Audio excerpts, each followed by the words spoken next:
먼저 시작은 국정농단 끝나지 않은 얘기입니다. 박 전 대통령이 인대 손상이 있다는 얘기가 나와서 저게 골라서 출석하는 작전이냐 아니냐 이런 얘기까지 나오고 있습니다. 저희가 화면으로 준비했는데 먼저 영상부터 보고 오겠습니다.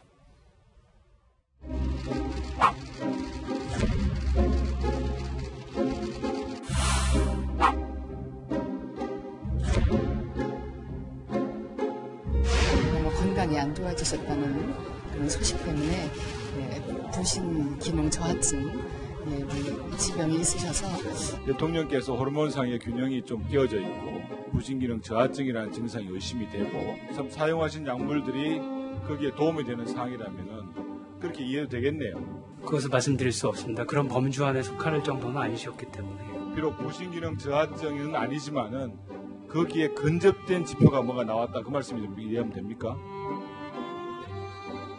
그 분이 어떤 노화 과정이라든가 어떤 만성 피로 같은 게 있으면 그것을 우리 몸에 있는 에너지 대사를 활성화시켜주는 그런 비타민과 이런 치료를 하는 게 제 전공이라서 그렇게 처방하였습니다.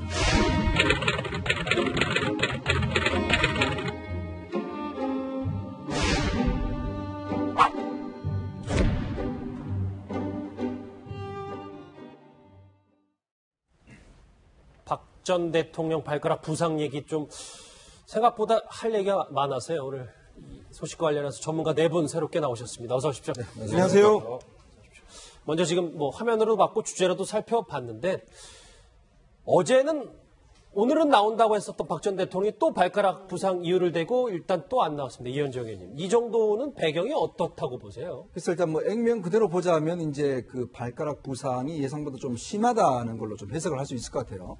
지난주 금요일 날 일단 그 발가락을 다쳤다고 합니다. 왼쪽 4번째 발가락에 이제 원래 조금 좋지 않았는데 일단 이 발가락에 조금 그 앞에 부딪히면서 발가락 통증이 심하고 또 이 신발을 신을 수가 없어서 그러니까 어제 그 재판에 못 나왔지 않습니까? 근데 일단 변호인 같은 경우는 사실 오늘 재판 정도는 나올 것이다라고 이야기를 했었는데 지금 오늘 재판도 못 나온다라고 이야기하는 걸 보면 의외로 좀 부상이 심각하지 않은가 하는 좀 생각 들어요. 왜냐하면 지금 재판이 한 40 몇 번째 지금 진행되고 있지 않습니까?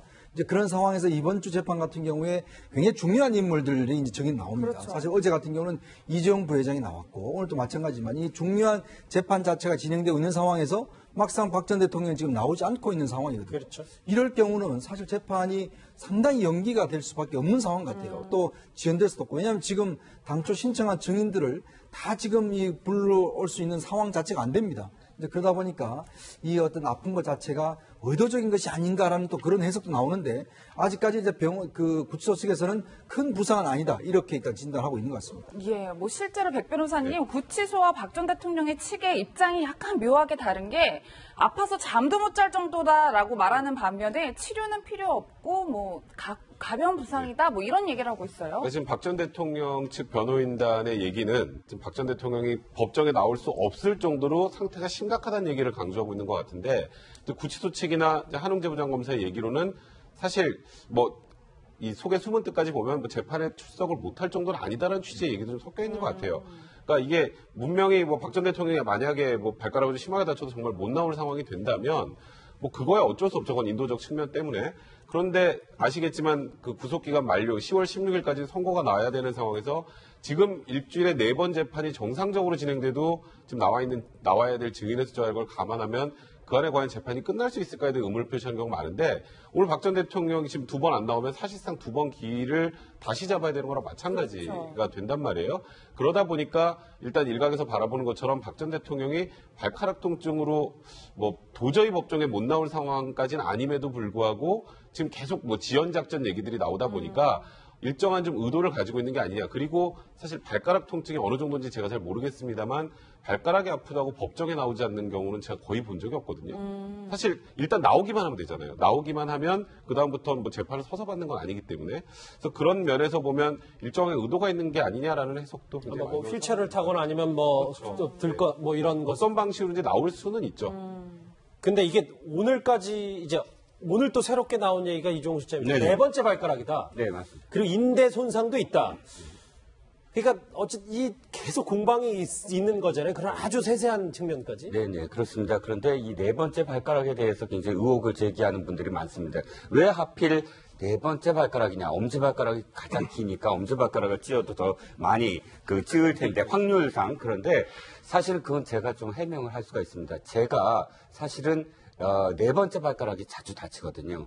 실제로 모서리라든지 혹은 뭐 책상 모서리, 의자 모서리 또는 문지방에 찧었을 때 주로 네 번째 발가락이 다치는 게 맞습니다. 그리고 굉장히 아파요. 정말 뭐 눈물을 흘릴 정도로 아픈데 다친 곳이 또 계속 다쳐요, 보면은. 그래서 그 상처가 덧나는 경우가 많습니다. 제가 그런 경우인데요. 그런데 문제는 지금 구치소에서 얘기한 게 딱 맞습니다. 연고 바르면 나는 정도. 그러니까 이게 뼈에 손상이 가는 것이 아니니까 아프더라도 한 5분 정도 눈물 흘리면 딱 끝나지. 이것이 뭐 밤새 뭐 고통을 호소한다. 그럴 정도로 이 찧어서 아픈 정도는 제 체험으로서는 좀 아닌 것 같습니다. 예, 뭐 사실 양 박사님 이게 공감이 어렵다 보니까 일각에서는 증인이 누가 나오느냐에 따라서 출석을 골라서 하느냐 이런 지적과 함께 뭐 지연 꼼수냐 이런 지적들도 있어요. 두 가지 다 이겠지요. 지연 꼼수도 있고, 그 다음에 어제 이제 이재용 삼성 부회장 나왔었을 때 또 빠졌고 했는데, 아주 발가락에서 구체적으로 이야기를 하셨는데, 발가락을 찌면 순간적으로 아프지 계속해서 아픈 건 아니잖아요.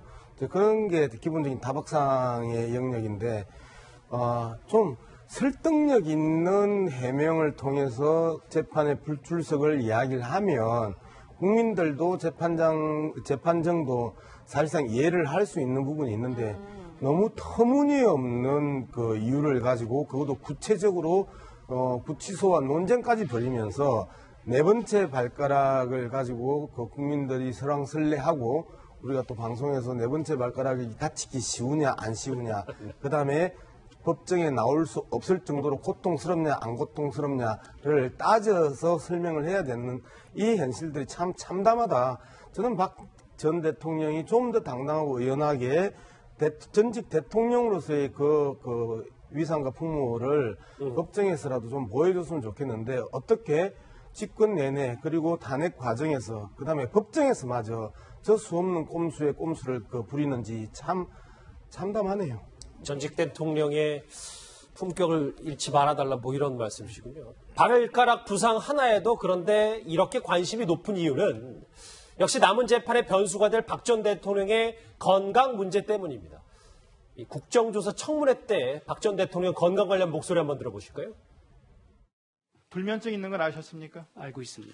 그 말은 대통령께서 피로를 자주 느끼시는 그런 체질이었다는 얘기십니까? 이병석 증인, 대통령이 평소에 불면증이 있습니까?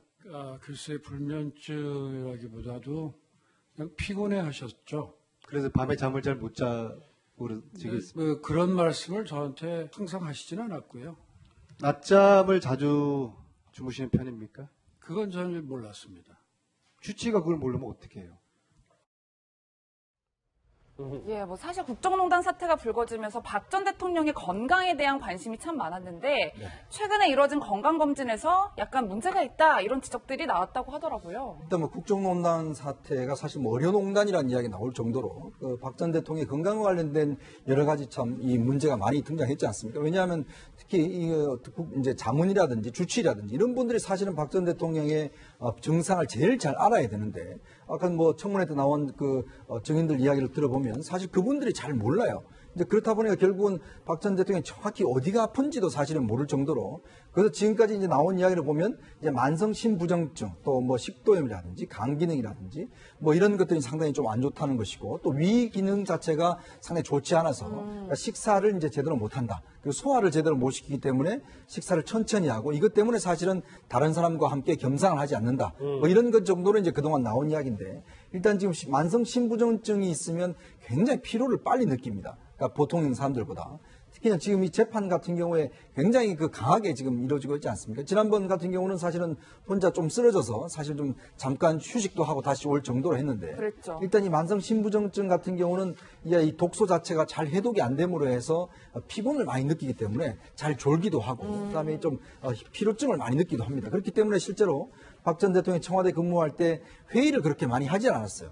그리고 또 실제로 출근 자체도 그렇게 많지 않았고 계속 집에서 지낸 이유가 바로 저것 때문이라는 이야기가 있는데 실제 아마 구치소에서도 지금 재판이 계속 하다 보니까 또 거기서는 이제 청와대에서는 뭐 여러 가지 주사를 많이 맞았지 않습니까? 근데 지금은 사실은 그렇게 많은 주사를 맞지 않을 수 없는 상황이 되다 보니까 아마 이제 저런 진단이 좀 나온 것 같습니다. 이게 박 전 대통령 구속 만기까지 100일도 안 남았잖아요. 99일 남았으니까 구속 만기까지 얼마 안 남았는데 계속 건강 이상선을 불거지고 있고 박 전 대통령 측은 아프다는데 저렇게 교정당국 측은 기본적으로 특별히 이상이 없는 상태라고 하고 저희가 제일 혼란스럽잖아요. 사실 그건 교정당국 말을 믿는 게 맞죠. 교정당국이 직접 지켜보고 거기서 진단까지 다 하는 거니까요. 의무과장이나 이런 사람들이 실제로 진단을 다 한 상황에서 나온 얘기이기 때문에 일단 교정당국의 얘기를 신뢰하는 게 맞는 것 같고요.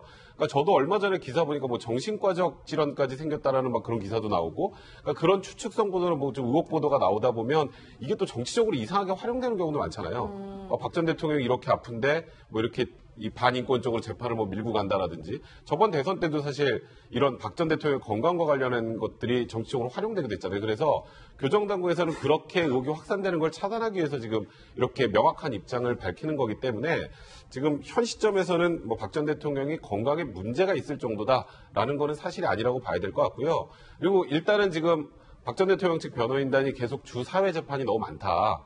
그리고 건강상의 이유로 좀 줄여야 된다라고 지금 계속 얘기를 하고 있는데 그런 주장에 약간 배치되는 것들이 이제 교정당국에서 계속 나오다 보니까 박 전 대통령 측이 조금 당혹스러울 수 있을 것 같긴 한데요. 사실 뭐 보석이 되든 아니면 나중에 뭐 구속기가 만료돼서 그 후에 석방에 대해 재판을 받든 뭐 건강상의로 줄여야 된다면 명확하게 그 병원 의료 차트와 관련해서 실제 박 전 대통령 건강 상태가 어떤지를 입증을 해서 재판부에 제출해야 가능한 거지 지금 이런 설만 가지고는 그게 되는 것도 아니라고 봐야 될 것 같습니다. 예, 뭐 실제로 저희 사회부의 김유빈 기자의 단독 보도에 의하면 박 전 대통령이 구치소 안에서 식사는 제대로 못하고 뭐 두유나 우유 같은 유제품 또 과일을 섭취하고 있다 이런 기사가 있었어요. 네, 그렇습니다. 이제 그 그러니까 구치소에서 허락하는 한의 과일들 그러니까 판매되는 그 내부에서 판매되는 과일 제철 과일인데 최근에는 뭐 사과라든지 혹은 참외 등을 먹고 또 이제 말씀하셨듯이 유제품 위주로 해서 우유, 두유, 요거트 같은 것을 주로 끼니 대신 먹는다 이렇게 이제 보도가 됐죠. 그러니까 대신 먹는다고 해서 뭐 끼니를 전혀 안 먹는 건 아닌 것 같고요. 워낙에 박 전 대통령의 이 식사량이 많지는 않은 것으로 알려졌어요. 박 전 대통령이 가장 힘들어하는 부분이 뭐냐면 시장에 갔을 때 시장에 가면 왜 분식집 이나 음식점 가서 사실 한 입씩 다 이렇게 먹여주잖아요. 시장 상인들이. 그런데 그거를 먹는 것을 사실 좀 힘들어 하셨던 게 맛있게는 겉으로 먹는데 워낙에 식사량이 많지 않으시기 때문에 그걸 다 들어주다 보면은 나중에 이제 좀 힘들어 하시는 그럴 정도로서 양은 좀 많지 않았거든요. 그래서 처음부터 이제 구치소에 가서의 어떤 식사량이 좀 줄었다 뭐 이런 어떤 보도도 나왔지만 그거는 어떤 의미에서는 이제 원래의 박 전 대통령의 어떤 식사량이 많지 않았기 때문에 아예 안 먹는 뭐 그런 정도의 어떤 식사량은 아닌 것으로 좀 보여지고요. 네. 현재 저도 이제 사실 이제 재판부에서 계속 그렇다면 힘들면 이 기록을 내라, 그러니까 진료 기록을 내라 하는데 아직은 변호인 측에서 기록을 내지 않고 있습니다. 예, 뭐 백 변호사님 실제로 구치소에 있는 피고인들을 많이 만나보셨을 텐데 이렇게 식사에 어려움을 겪고 뭐 유제품으로 대신 뭐 끼니를 챙기는 분들을 좀 보신 적이 있나요? 거의 본 적 없습니다. 원래 이제 보통은 뭐 이런 표현이 맞는 건데 주는 대로 먹습니다, 원래. 그런데 이제 박 전 대통령 같은 경우에는 어쨌건 그래도 전직 대통령이고 그리고 이게 아예 규정을 어겨가면서 이렇게 먹는 것까지는 아니니까 이거는 뭐 본인이 그렇게 원한다거나 그 식사를 아예 못하면 그거야말로 또 이제 인권 침해적인 소지가 있으니까 예. 그 한도 내에서 지금 이렇게 식사를 하시는 것 같은데 저는 그래요. 그러니까 이제 박 전 대통령의 건강이상서로부터 오늘 법정에 2번 불출석하고 이런 과정이 물론 정말 아파서 그럴 수도 있는데 지금 뭐 여기 패널 분들도 그렇고 대부분의 생각들이 정말 휠체어를 타고 나올 수 있고 의지만 있다면 어떤 방식으로 나올 수 있는데 계속 무언가 재판을 지연하려는 그런 의도로밖에 보이지 않거든요. 그러니까 지금 전반적으로 보셨을 때 발가락 부상이든 그리고 그렇죠. 밥 대신 요거트로 끼니를 때우는 건 정말 다 정상적이지 않은 아주 이례적인 특수한 상황이라는 거죠. 근데 이제 결국 이 모든 게 구속기간하고 다 연관이 돼 있잖아요. 근데 구속기간이 만료되면 추가 기소를 띄울 게 없으면 풀어줘야 돼요. 구속기간 그렇죠. 만료가 되니까. 예. 99일 남았던데. 그러니까 10월 16일, 그러니까 10월 17일 0시가 구속기간 만료란 말이에요. 예. 그럼 16일 날까지는 선고가 나야 되는데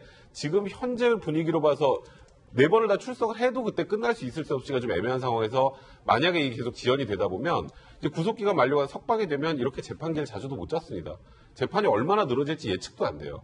그렇기 때문에 전직 대통령으로서의 어찌 보면 저는 그게 최소한의 품격이라는 생각이 듭니다. 이 부분에 관련해서는 본인이 잘못한 게 없다면 법정에서 그런 부분을 해명해 나가는 것, 그게 진짜 전직 대통령으로서 해야 될 부분이 아닌가라는 생각이 좀 듭니다. 그렇죠. 네 분 말씀처럼 진짜로 이 건강 이상서를 카드로 박 전 대통령이 골라서 출석하는 작전을 쓰는 걸까요? 이 새로운 내용 하나가 들어왔는데 이제 박 전 대통령과 최순실 씨와의 관계에 대한 최순실 씨의 검찰 조사 진술이 하나 새롭게 나왔습니다. 먼저 과거에 박 전 대통령 언급했던 최순실 씨의 발언부터 먼저 들어보시죠. 어렵고 힘들 때 도와줘서 그 인연이 그랬고 또 제가 곁에서 떠나지 못했던 이유도 그 뭐 챙겨주실 분도 사실 뭐 옆에 다른 분들은 뭐 안팎에 다 계시니까 그렇지만 마땅히 없었고 또 본인이 필요한 이런 개인적인 거나 이런 걸 해주실 분이 없어서 정말 뭐라 그럴까 제 나름대로는 충신으로 남고자 이렇게 했는데 결국은 이런 오명을 쓰고 또 이렇게 무리를 일으킨 데 대해서는 정말 죄송한 마음이 듭니다. 네, 뭐 이 목소리는 울고 있었는데 실제로 검찰 조사 과정에서 밝혀진 내용에 따르면 최순실 씨가 대통령이 본인한테 너무 의존을 해서 힘들었다 이런 취지의 말을 했다고 하더라고요. 그러니까 이게 참 이제부터는 아마 자기들 이제 생존의 문제로 가는 것 같아요. 특히 이제 최순실 씨의 진술을 보면 박근혜 전 대통령을 못 뜨면서 보면 그동안 뭐 자기가 정말 잘 모셨던 것 같이 이야기를 하는데 실제로 검찰 진술에서 보면 박 전 대통령 너무 힘들었다. 이렇게 또 진술하고 그렇네요. 있습니다. 이게 왜냐하면 박 전 대통령이 자기는 원래 한 2, 3년 뒤에 독일로 이제 모든 것을 살림을 옮기려고 생각했었는데 박 전 대통령이 너무 자기한테 의존을 많이 했다. 그러니까 하루에도 몇 번씩 뭘 주면서 검토해봐라, 이해해라. 그것 때문에 자기가 너무 힘들어서 사실 곁을 떠날 수가 없어서 이렇게 됐다라고 이야기를 하고 있거든요.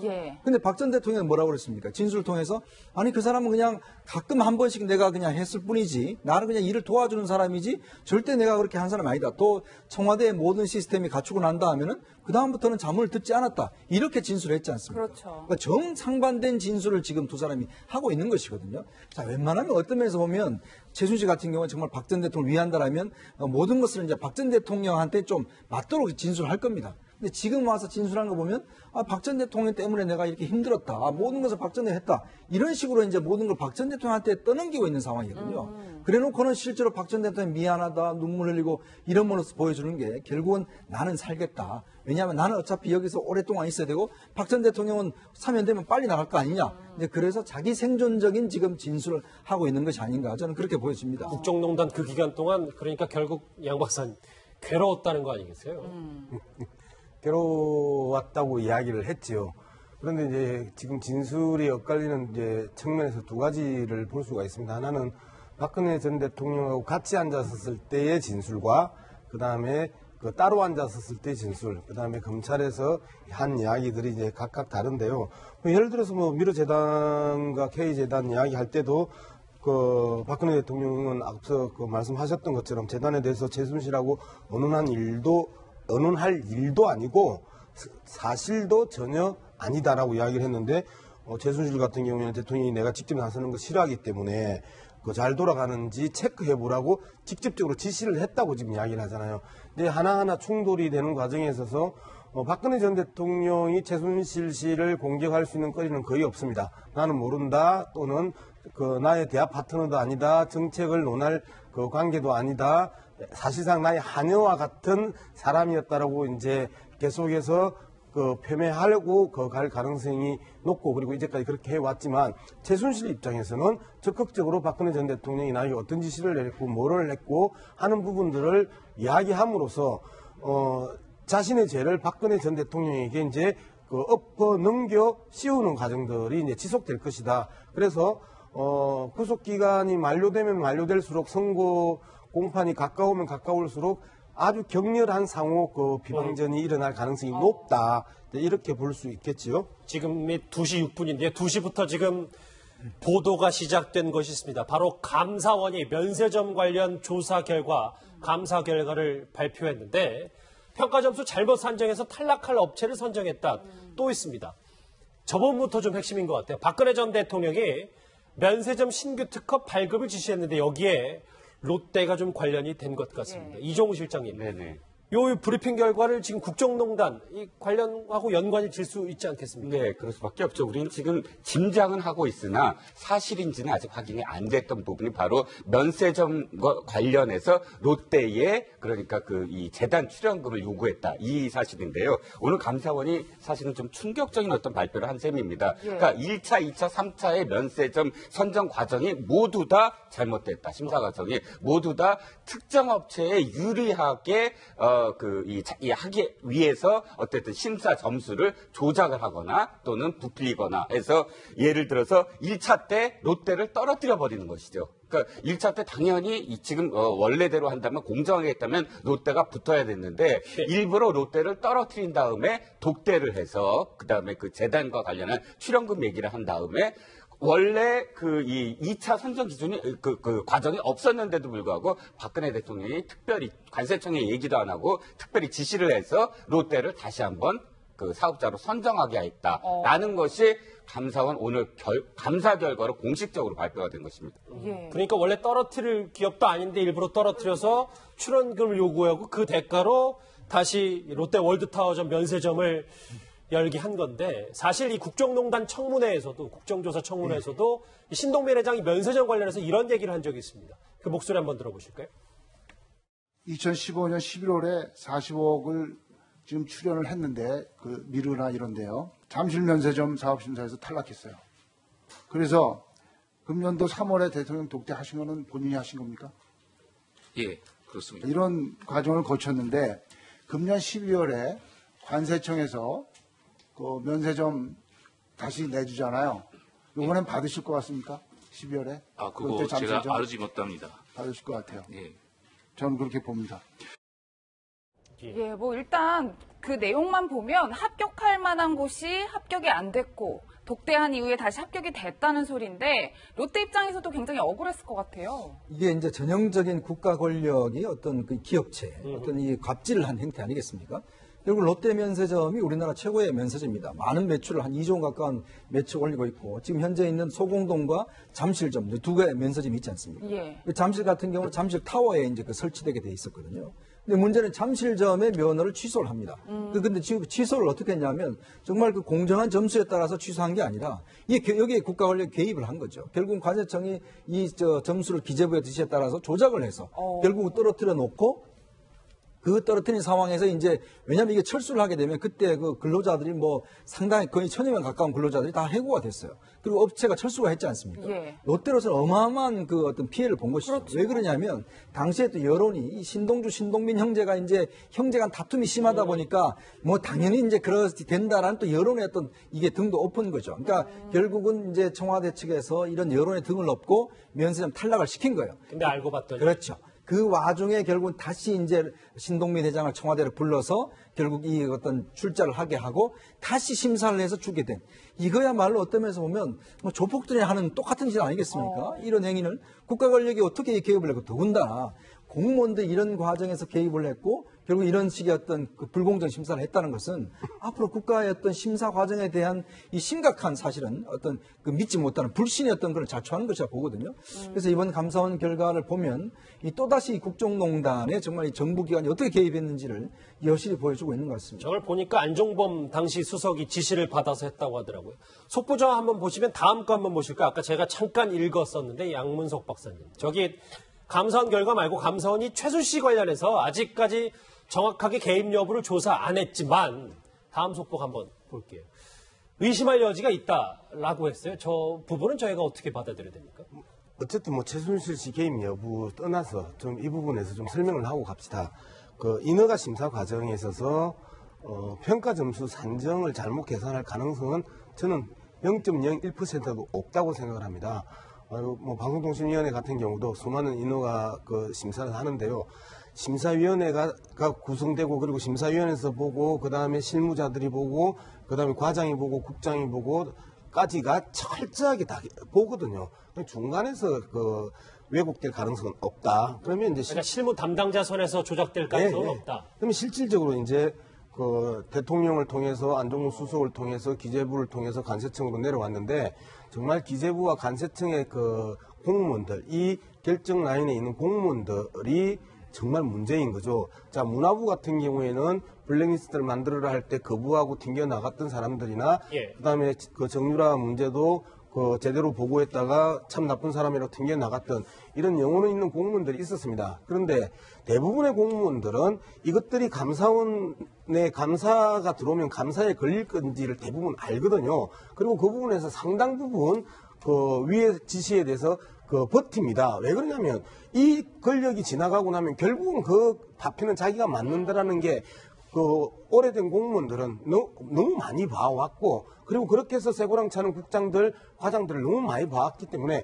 버팁니다. 그런데 어떻게 기재부와 관세청의 이 심사 라인들이 이렇게 그 쉽게 조작을 하고 산정을 잘못할 수 있을까? 이 부분에 대해서는 저는 명확하게 감사 결과가 검찰에 고발돼야 되고 그리고 그 검찰 고발 과정에 있어서 이 결정 라인에 있는 전 공무원에 대한 징계를 하지 않으면 이후에도 권력에 따라서 그 입맛대로 법을 집행할 수 있는 여지를 남겨두는 거기 때문에 철저하고 엄중하게 수사해서 엄벌에 처해야 된다. 그렇지 않으면 이 부분들은 정말 두고두고 그 국가 사회에 있어서 그 악영향을 미칠 수 있다라는 부분을 꼭 지적하고 싶네요. 감사원은 오늘 어쨌든 그 어떤 식으로 조작을 했는가에 대해서 구체적으로 두 가지 사실을 적시를 했고 관련해서 관세청장을 지금 고발키로 했다. 예, 뭐 실제로 이런 면세점 특허 관련한 사건이 2015년에 있었던 일이란 말이에요. 근데 뭐 오늘 밝혀진 게 천만다행이다 이런 생각을 할 수도 있겠지만 좀 그때 진작에 알아채고 좀 제재를 했으면 어땠을까? 왜 이제야 발표를 할 수밖에 없을까? 이런 좀 안타까움도 있어요. 사실 국정농단 사건이 세상에 알려지고 그게 작년 10월 정도죠. 그 뭐 태블릿 PC가 나오기 시작하면서 이제 본격적으로 수사도 급물살을 탔었죠. 기억할지 모르겠는데 그때 국정농단 사태 딱 터졌을 때 최초의 배당받은 게 지금 한웅재 부장이 있었던 형사 8부입니다. 예. 거기에서 평검사 2명이 시작을 했던 일이에요. 그러다가 이제 말 그대로 정말 빼도 박도 못할 증거가 나오니까 이제 검찰에서도 이제 수사본부 같은 것을 만들고 그러면서 본격적으로 수사가 진행된 거죠. 지금 말씀하셨던 것처럼 2015년 7월, 11월 이 당시에 면세점 심사 과정이 뭐가 잘못됐다라는 거 알려졌어도 그게 수사건, 감사건 할 수 있었을까요? 그 정권 하에서? 예. 근데 그러다 보니까 이게 지금에 와서야 이제 드러나게 된 건데 사실 저도 이 감사 결과 정말 믿기지가 않아요. 이거는. 믿기지가 않으나 이런 일이 현실로 가능했다는 거 조금 전에 말씀하셨던 것처럼 한두 명이 개입해서 할 수 있는 문제가 아니잖아요. 그러니까 국가 권력이 말 그대로 사유화된 거나 마찬가지입니다. 예. 그러니까 롯데 면세점 사실 면세점 하면 생각나는 게 롯데 면세점이지만 그 당시에 형제난이 있으니 아 여기는 충분히 날려도 여론이 그렇게 나쁘지 않을 거야. 그렇게 그냥 심사 과정 조작해서 날리고 그리고 2016년 3월에 신동빈 회장이 어쩔 수 없이 독대를 해야죠. 면세점 살려야 될 거 아니에요. 하니까 조금 전에 감사 결과 보신 것처럼 박 대통령의 면세점 사업 이거 특허 추가하는 거를 지시를 했다라고 하잖아요. 아니 면세점을 날린 이유가 면세점 너무 많으니까 그리고 좀 제대로 된 사업자들만 면세점을 하게 하자라고 결정했다가 날려놓고 다음에 다시 추가시켜서 붙여주는 게 말이 됩니까? 그러니까 이게 말 그대로 국가 권력을 사유하는 과정이었다고 생각할 수밖에 없기 때문에 정말 이 부분에 대해서는 비난받아 왔다는 생각. 사실 최순실 씨가 뭐 지금까지 손이 안 뻗은 돈이 없기 때문에 면세점 사업도 그랬고 뭐 여지가 있다고 하는데 예, 희연정 의원님. 그러니까 이게 지금 관세청장이 천모 관세청장이 사실은 최순실 씨가 고영태를 통해서 사실 임명한 거 아니겠습니까? 예. 이게 보면 우리가 이제 예전에 이야기할 때는 이제 본인의 사업과 관련해서 이제 좀 어떤 잘 들어올 수 있도록 그렇게 해서 이제 우리가 이제 했다라고 이제 해석을 했었는데 그랬죠. 지금이 드러난 걸 보면 우리가 너무 작게 생각한 거예요. 실제로 이 최순실 씨가 대단하네요. 예. 더 큰 것들을 생각한 거죠. 그렇네요. 결국 관세청장을 임명을 해놔놓고 그 관세청장이 결국 면세점 사업에 관여하게 하고 그 롯데를 떨어뜨린 다음에 다시 붙여주는 과정에서 본인이 이득을 취하고 이 과정을 보면 결국 최순실 씨가 국정농단을 하면서 큰 그림을 그리고 있었던 것이죠. 그러니까 결국 우리도 도대체 그까지는 도저히 못 따라갔는데 결국은 보면 이 국정농단의 전체 어떤 큰 그림 중에서 정말 한 부분이 오늘 또다시 밝혀진 것 같습니다. 면세점 사업에까지 손을 미친 것 같은 최순실 씨 얘기 관련 국정농단 얘기까지 짚어